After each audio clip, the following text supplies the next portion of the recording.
आप सभी को नमस्कार, नमस्ते, प्रणाम। आप सुन रहे हैं किताबें और मैं। यहाँ आपको सुनने को मिलेंगे प्रसिद्ध लेखकों के बेहतरीन उपन्यास, नाटक और कहानियाँ। तो बने रहिए मेरे यानी लवेश कुमावत के साथ और सुनते रहिए किताबें और मैं। आज मैं आपको सुनाने जा रहा हूँ मुंशी प्रेमचंद की लिखी कहानी आंसुओं की होली। नामों को बिगाड़ने की प्रथा न जाने कब चली और कहाँ शुरू हुई। कोई संसार व्यापी रोग का पता लगाए तो ऐतिहासिक संसार में अवश्य ही अपना नाम छोड़ जाए। पंडित का नाम तो श्रीविलास था और मित्र लोग सिलविल कहा करते थे। नामों का असर चरित्र पर कुछ न कुछ पड़ जाता था। बेचारे सिलविल सचमुच ही सिलविल थे। दफ्तर जा रहे हैं मगर पजामे का इजार बंद नीचे लटक रहा है। सिर पर फेल्ट कैप है और लंबी सी चोटियां पीछे झांक रही है।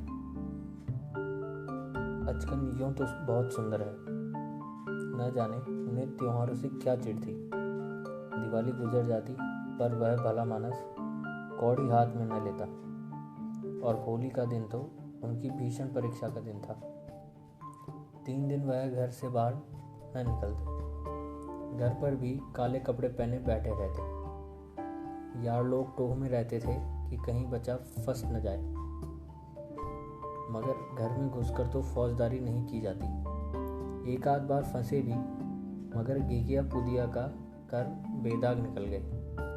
लेकिन अब की बार समस्या बहुत कठिन हो गई। शास्त्रों के अनुसार 25 वर्ष तक ब्रह्मचर्य का पालन करने के बाद उन्होंने विवाह किया था।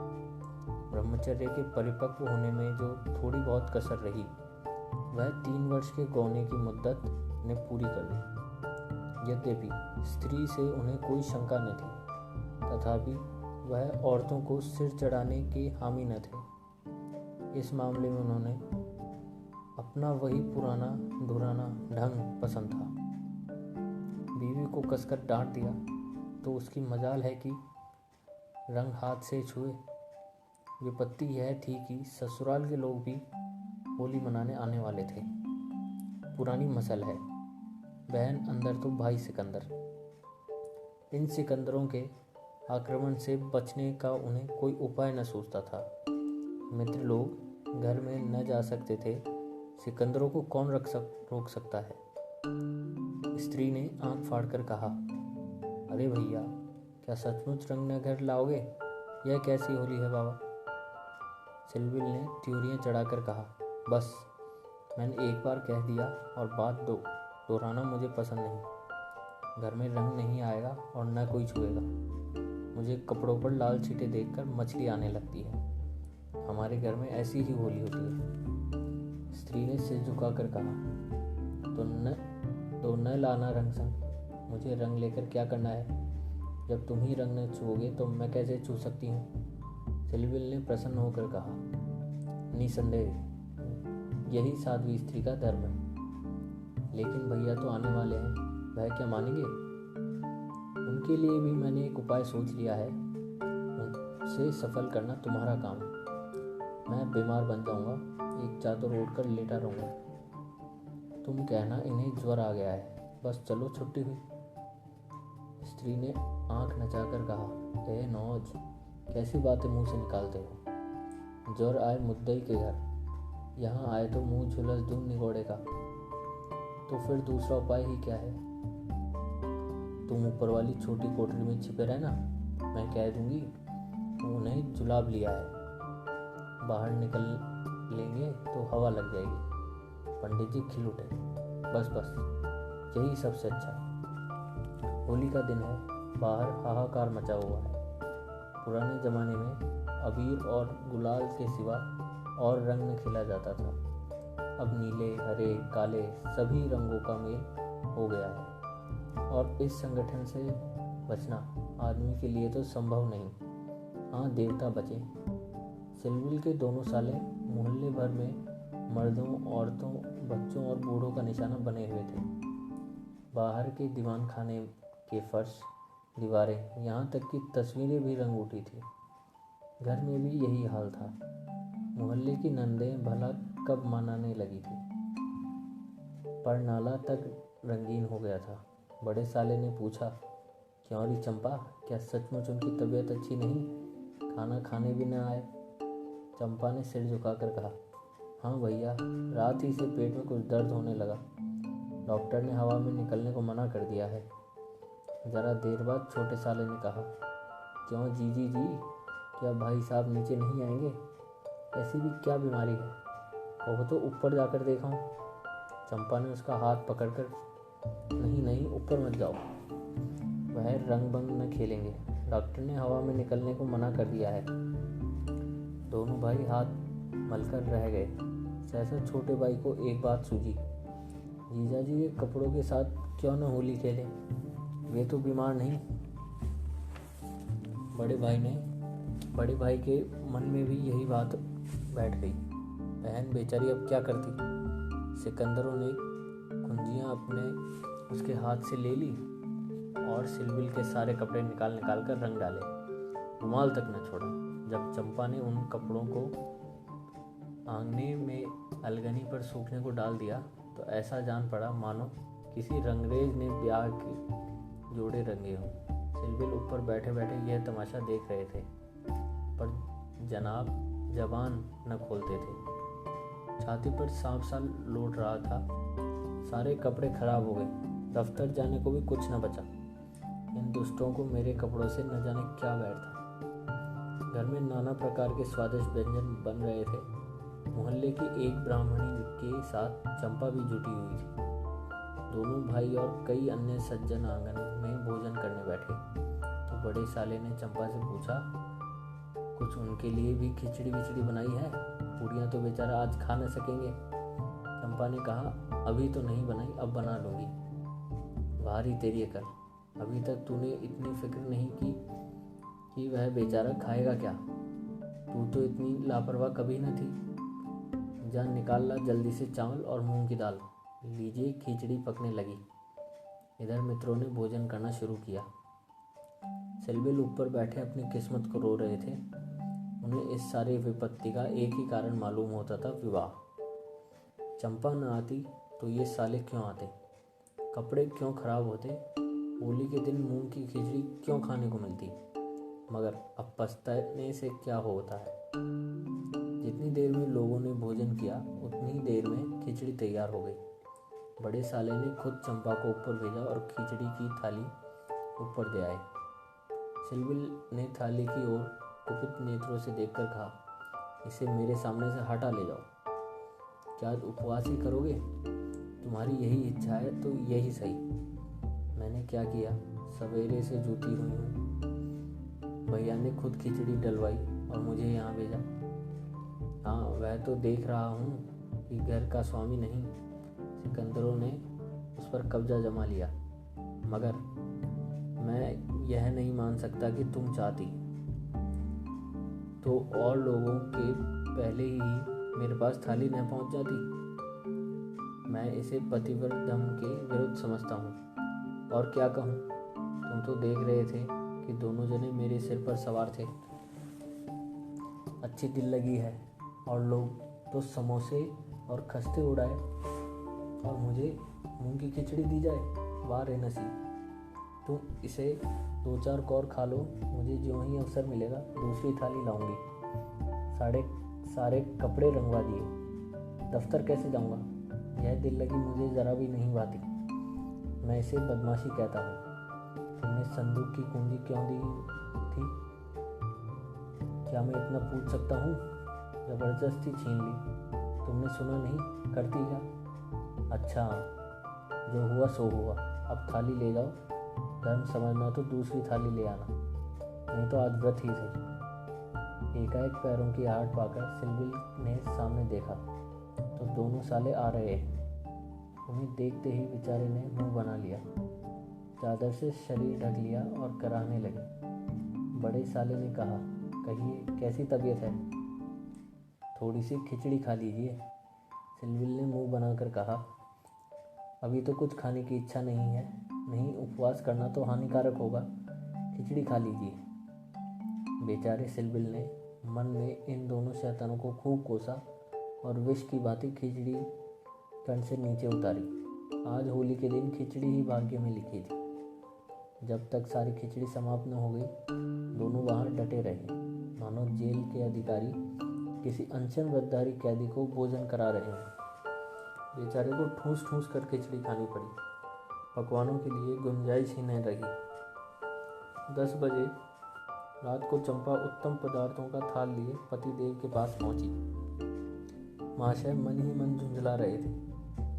भाइयों के सामने मेरी परवाह कौन करता है? न जाने कहाँ से दोनों शैतान फट पड़े। दिन भर उपवास कराया और अभी तक भोजन का कहीं अता पता नहीं। बारे चंपा को थाल लाते देखकर कुछ अग्नि शांत हुई। बोले, अब तो बहुत सवेरा है, 1-2 घंटे बाद क्यों न आई? चंपा ने सामने थाली रखकर कहा, तुम तो न हारी ही मानते हो न जीती। अब आखिर ये 2 मेहमान आए हुए हैं, इनका सेवा सत्कार न करूं तो भी काम नहीं चलता। तुम्हें को बुरा लगेगा। कौन रोज आएंगे? ईश्वर न करे कि रोज आए। यहाँ तो एक ही दिन में बदिया बैठ गई। थाल की सुगंध में तरबतर चीजें देखकर सहसा पंडित जी के मुखारविंद पर मुस्कान की लाली दौड़ गई। एक एक चीज खाते थे और चंपा को सराहते थे। सच कहता हूँ चंपा, मैंने ऐसी चीजें कभी नहीं खाई थी। हलवाई साला क्या बनाएगा? जी चाहता है कुछ इनाम दो। तुम मुझे बना रहे हो, क्या करूं? जैसा बनाना आता है बना लाई। नहीं जी, सच कह रहा हूँ, मेरी तो आत्मा तक तृप्त हो गई। आज मुझे ज्ञात हुआ कि भोजन का संबंध उदर से कितना नहीं, इतना आत्मा से है। बतलाओ क्या इनाम दूं? जो मांगू वह दोगे? दूंगा, जनेऊ की कसम खाकर कहता हूँ। न दो तो मेरी बात जाए। कहता हूँ भाई, अब कैसे कहूँ? क्या लिखी पढ़ी कर दूँ? अच्छा तो मांगती हूँ, मुझे अपने साथ होली खेलने दो। पंडित जी का रंग उड़ गया। आंखें फाड़कर बोले, होली खेलने दूँ? मैं तो होली खेलता नहीं, कभी नहीं खेला।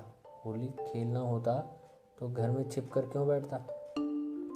औरों के साथ मत खेलो, लेकिन मेरे साथ तो खेलना ही पड़ेगा। यह मेरे नियम के विरुद्ध है। जिस चीज़ को अपने घर में उचित समझूं, उसे किस न्याय से घर के बाहर अनुचित समझूं? सोचो। चंपा ने सिर नीचा करके कहा, घर में ऐसी कितनी बातें उचित समझते हो जो घर के बाहर करना अनुचित ही नहीं, पाप भी है। पंडित जी झेंपते हुए बोले, अच्छा भाई, तुम जीती, मैं हारा। अब मैं तुमसे यही दान मांगता हूँ। पहले मेरा पुरस्कार दे दो, फिर मुझसे दान मांगना। यह कहते हुए चंपा ने लोटे का रंग उठा लिया और पंडित जी के सर से पांव तक नहला दिया। जब तक वह उठकर भागे, उनकी मुट्ठी भर गुलाल लेकर सारे मुंह में पोत दिया।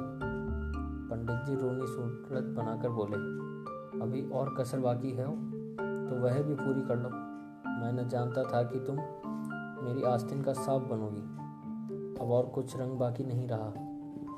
चंपा ने पति के मुख की ओर देखा तो उस पर मनोवेदना का गहरा रंग झलक रहा था। पछताकर बोली, क्या तुम सचमुच बुरा मान गए हो?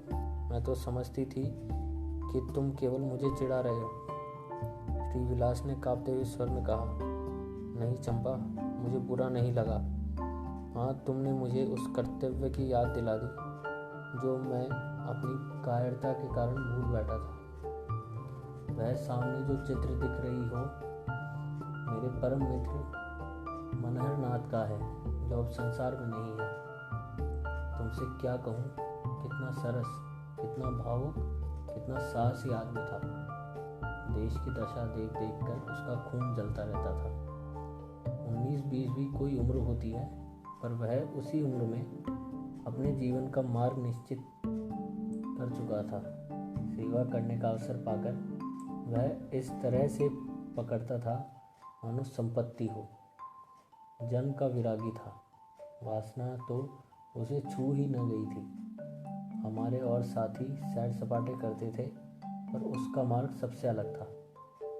सत्य के लिए प्राण देने को तैयार। कहीं अन्याय देखा और भवें तन गई, कहीं पत्रों में अत्याचार की खबर देखी और चेहरा तमतमा उठा। ऐसा तो मानो मैंने आदमी ही नहीं देखा, ईश्वर ने अकाल ही बुला लिया, नहीं तो वह मनुष्यों में रत्न होता। किसी मुसीबत के मारे का उद्धार करने को अपने प्राण हथेली पर लिए फिरता था। स्त्री जाति का इतना आदर सम्मान कोई क्या करेगा। स्त्री उसके लिए पूजा और भक्ति की वस्तु थी। 5 वर्ष हुए, यही होली का दिन था। मैं भंग के नशे में चूर, रंग में सिर से पांव तक नहाया हुआ उसे गाना सुनने के लिए बुलाने गया तो देखा कि वह कपड़े पहनने कहीं जाने को तैयार है।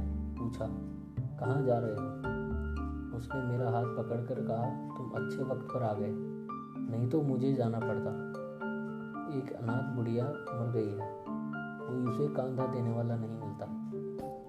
कोई किसी मित्र से मिलने गया हुआ है, कोई नशे में चूर पड़ा हुआ है, कोई मित्रों की दावत कर रहा है, कोई महफिल सजाए बैठा है, कोई लाश को उठाने वाला नहीं।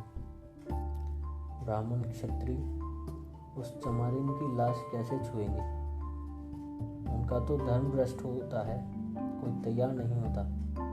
बड़ी मुश्किल से 2 कहार मिले हैं, एक मैं हूँ, चौथे आदमी की कमी थी, तो ईश्वर ने तुम्हें भेज दिया।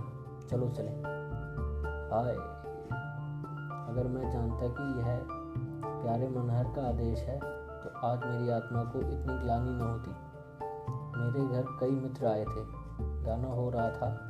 उस वक्त लाश उठाकर नदी जाना मुझे अप्रिय लगा। बोला, इस वक्त तो भाई मैं नहीं जा सकूंगा, घर पर मेहमान बैठे हुए हैं, मैं तुम्हें बुलाने आया था।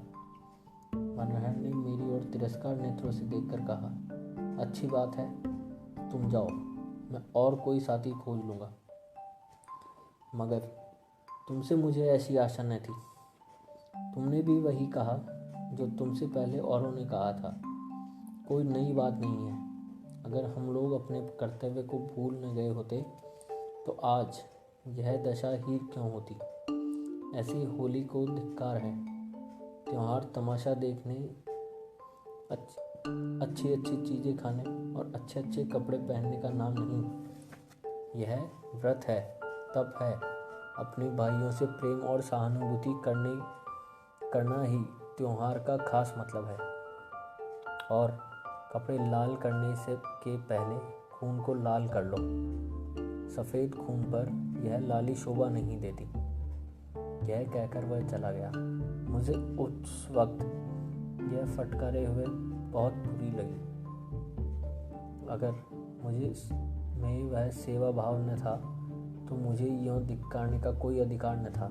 घर चला आया, पर वे बातें बराबर मेरे कानों में गूंजती रही। होली का सारा मज़ा बिगड़ गया। 1 महीने तक हम दोनों ने मुलाकात न की। कॉलेज इम्तिहान की तैयारी के लिए बंद हो गया था, इसलिए कॉलेज में भी भेंट न होती थी।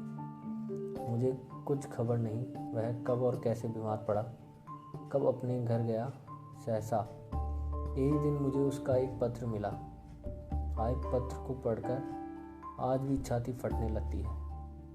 श्री विलास का एक क्षण तक गला रुक जाने के कारण बोल न सके। फिर बोले, किसी दिन तुम्हें फिर दिखाऊंगा। लिखा था, मुझसे आखिरी बार मिल जा, अब शायद इस जीवन में भेंट न हो। खत मेरे हाथ से छूटकर गिर पड़ा। उसका घर जिला मेरठ में था। दूसरी गाड़ी आने में आधा घंटे की कसर थी। तुरंत चल पड़ा, मगर उसके दर्शन न बंधे थे। मेरे पहुंचने के पहले ही वह सिधार चुका था। चंपा, उसके बाद मैंने होली नहीं खेली, होली ही नहीं और सभी त्योहार छोड़ दिए। ईश्वर ने शायद मुझे क्रिया शक्ति नहीं दी। अब बहुत चाहता हूँ कि कोई मुझसे सेवा का काम ले। खुद आगे नहीं बढ़ सकता, लेकिन पीछे चलने को तैयार हूँ। मुझसे कोई काम लेने वाला भी नहीं, लेकिन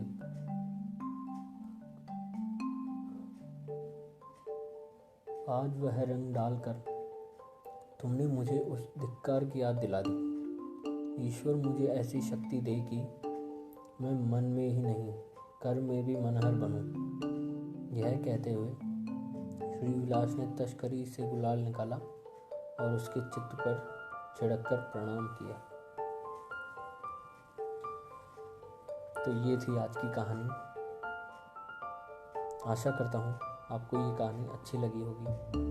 तो ऐसी ही और कहानियों के लिए सुनते रहिए किताबें और मैं। तब तक के लिए धन्यवाद।